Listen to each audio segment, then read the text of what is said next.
नमस्कार दोस्तों। सनराइजर हैदराबाद की टीम एक फूले हुए गुब्बारे की तरीके है। अगर गुब्बारे में हवा भरी रहेगी तो गुब्बारा सहज मैदान में उड़ता चला जाएगा।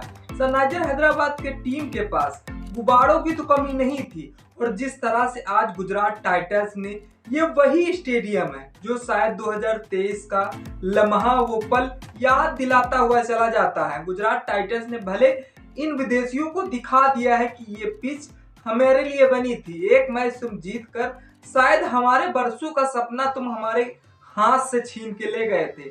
गुजरात टाइटंस की ताब देनी होगी, और जिस तरह से आशीष नेहरा की ताब देनी होगी और शुभमन गिल की सबसे बड़ी ताब देनी होगी, जो आज इस मैच में पूरी जी जान झोंक दी और मैच को अपने पलड़े में खींच के लाए थे। भले वो शुभमन गिल की बहस कामयाब ना रही हो, लेकिन आशीष नेहरा ने जिस तरह शुभमन गिल को शांत मन से समझाया, तभी समझ में आ गया था कि सनराइजर हैदराबाद का पलड़ा बस जिस तरह से नीचे ही डाउन होने वाला है वैसा ही देखने को मिला। तो नमस्कार दोस्तों, सटीक क्रिकेट न्यूज में आप सभी का स्वागत है। हाँ, सनराइजर हैदराबाद की टीम मानो जब चल जाए तो चांद तक, न चले तो शाम तक। हाँ, बिल्कुल सही सुना आपने। सनराइजर हैदराबाद की टीम अब भाई प्ले ऑफ की रेस से बाहर होने के उतने ही चांस हो गए हैं जितना मानो 99%।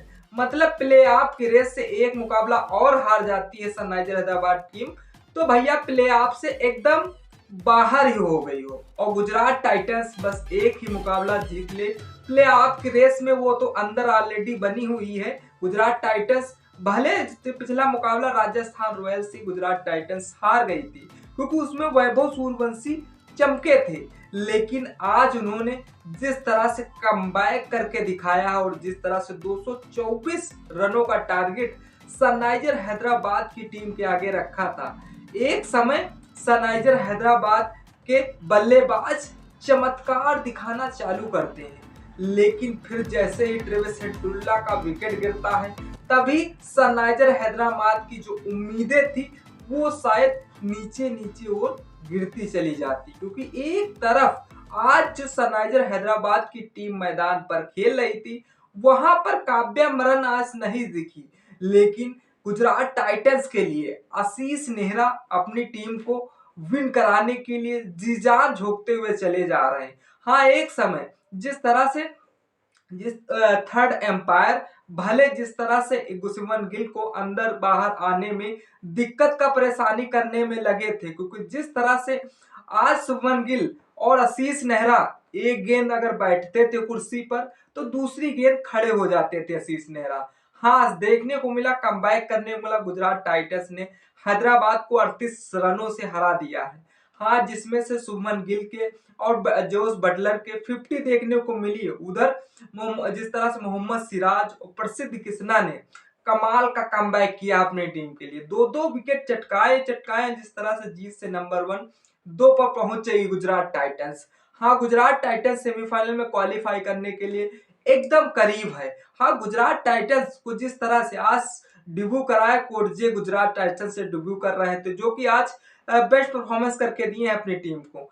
जब गुजरात टाइटंस ने पावर प्ले में एक बेस्ट तरीके से स्कोर खड़ा किया था तो लग रहा था गुजरात टाइटंस आज अच्छी लय में है। उसके बावजूद जिस तरह से पावर प्ले में भाई साहब 82 रनों का टारगेट दिया था, जिसमें से एक भी विकेट नुकसान पे नहीं थे, वहीं पर साई सुदर्शन ने आज बेहतरीन तरीके से खेला है, जो अपनी टीम के लिए तो 48 रन बनाए बनाए हैं, लेकिन जिस तरह से आज उन्होंने 2000 रन भी आईपीएल में पूरे कर लिए हैं। इससे साई सुदर्शन को फॉर्म देखकर लगता है कि शुभमन गिल और साई सुदर्शन की ओपनिंग पार्टनरशिप यही टीम को मजबूत एक पायदान प्राप्त करती है, क्योंकि जिस तरह से शुभमन गिल साई सुदर्शन भले अपना अर्धशतक नहीं बना पाए, लेकिन आज उन्होंने कमबैक किया है। हाँ, गुजरात टाइटंस के लिए जोस बटलर का भी योगदान रहा है, क्योंकि जिन्होंने जोस बटलर ने 4000 रन पूरे किए हैं। देखने वाली बात है कि जिस तरह से आज गुजरात टाइटंस ने कमाल का प्रदर्शन किया ही किया, उसके बावजूद जिस तरह से पैट कमिंस ने जोस बटलर का कैच छोड़ा, तभी बटलर के साथ 50 पार्टनरशिप हो चुकी थी कि 12वें ओवर में शुभमन गिल और जोस बटलर ने 50 में पार्टनरशिप पूरी कर ली। इसी ओवर में पैट कमिंस ने कवर ड्राइव में बटलर का कैच ड्रॉप आउट किया था। ऐसा अगर इन मैचों में थोड़ी पकड़ बनानी, एक कैच मिस होता है तो मैच कहां से कहां चला जाता है।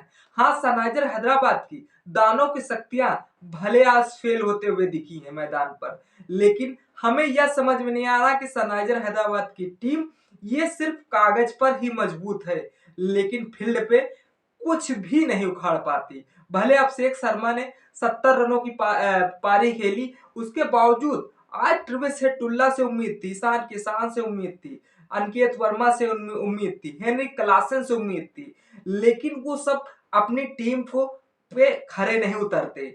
आज काव्या मरन हमें लगता है इसीलिए मैच देखने नहीं आई थी कि शायद उनकी टीम प्ले ऑफ के रेस से बाहर हो रही थी। वहां जाएंगे तो उस चेहरे का कैमरामैन सारा फोकस हमारे ही तरफ करता है, जिस तरह से आज आशीष नेहरा पे कर रहा था। आशीष नेहरा तो मानो बैटिंग के समय तो शायद वह बाहर रहते हैं, और जैसे ही बॉलिंग चालू हो जाती है तो उनके हर जी जान में धड़कन सी मचने लगती है। अगर आशीष नेहरा 3-4 साल और दे गए इस टीम के लिए तो शुभमन गिल कप्तानी कर गए तो ऐसा लग रहा है इस टीम के लिए कोच का पद खत्म ही हो जाएगा। क्योंकि जिस तरह शुभमन गिल ने आज 38 गेंदों में 76 रन बनाए और 200 स्ट्राइक से खेले हुए हैं, तो शुभमन गिल ने बेहतरीन प्रदर्शन किया। और जिस तरह से जोस बटलर भी 37 गेंदों में 64 रन बनाए, जिस तरह से ट्रेविस हेड और सुंदर का कैच छोड़ा था, बटलर ने 64 रन बनाकर आउट हुए। ट्रेविस हेड वाटसन ने सुंदर का कैच ड्रॉप आउट कर दिया था। हालांकि अगली बॉल पर अभिषेक शर्मा ने जोस बटलर का कैच पकड़ा, जोस बटलर ने 64 रन बनाए। यही टीम के लिए 224 रन का टारगेट सनराइजर हैदराबाद को दे देती है। सनराइजर हैदराबाद की टीम जान नहीं थी इस मुकाबले को अच्छी तरीके से चेस किया जा सकता था, लेकिन वह टीम सोच रही थी अब प्ले ऑफ में तो अंदर होना नहीं है, इतनी फालतू मेहनत करने से क्या फायदा होगा। हाँ, फायदा दिखता भी, क्योंकि जिस तरह से अभी भी सनराइजर हैदराबाद के टीम के प्ले ऑफ की रेस में उतने ही चांस हैं मानो कि जिस तरह से सीएसके बाहर हो चुकी है, उसी तरह से अब किसी दिन सनराइजर हैदराबाद भी बाहर हो जाएगी। लेकिन एक समय लगा था कि जिस तरह से सनराइजर हैदराबाद के दानव शक्तियां अगर वापस आ गई तो शायद गुजरात टाइटंस जिस तरह से पिछला राजस्थान से मुकाबला हार के आए थे, आज वह सनराइजर हैदराबाद से बाहर ना हो जाए। लेकिन फिर भी जिस तरह से आज प्रसिद्ध कृष्णा हर सीजन से बेहतर गेंदबाजी कराई इस मैच में, क्योंकि जिस तरह से मोहम्मद सिराज भी इनकी मैच में बहुत महत्वपूर्ण योगदान दे रहे हैं। क्योंकि जिस तरह से भले राशिद खान महंगे पिट रहे हो, जिस तरह से कैच भी ड्रॉप कर रहे हो, लेकिन टीम के लिए जिस तरह से बढ़िया बेहतरीन तरीके से प्रसन्न कर रहे हैं। पावर प्ले में जिस तरह से 57 रन टारगेट, वो भी सनराइजर हैदराबाद ऑलरेडी एक विकेट गवा चुकी थी सनराइजर हैदराबाद की टीम। तो पावर प्ले से ही डिमांड लग गया था कि आज सनराइजर हैदराबाद की टीम किस लय में और किस पोजीशन पे दिखने वाली है। क्योंकि जिस तरह शुभमन गिल ने भले आज एम्पायर से बहस की, और इस एम्पायर के बहस करने की वजह यह रहा कि जिस तरह से एक प्लेयर सर्कल में रखना पड़ा। अब देखने वाली बात है कि जिस तरह से तब भी एम्पायर ने शायद अपना डिसीजन नहीं बदला। वो अभिषेक शर्मा के लिए जीवन दान था, लेकिन अभिषेक शर्मा का वह जीवन दान शायद ज्यादा समय के लिए नहीं टिक पाता है। क्योंकि जिस तरह से अंपायर कॉल्स ने हमेशा सुर्खियां बटोरी हैं, और इस बटोरने के कारण यही रवैया रहा कि जिस तरह से अंपायर्स ने एक भी बार नहीं हिचकिचाया थर्ड मैन, और जिस तरह से सारे अंपायर डिस्कशन में लगे थे और उधर शुभमन गिल बहस करने में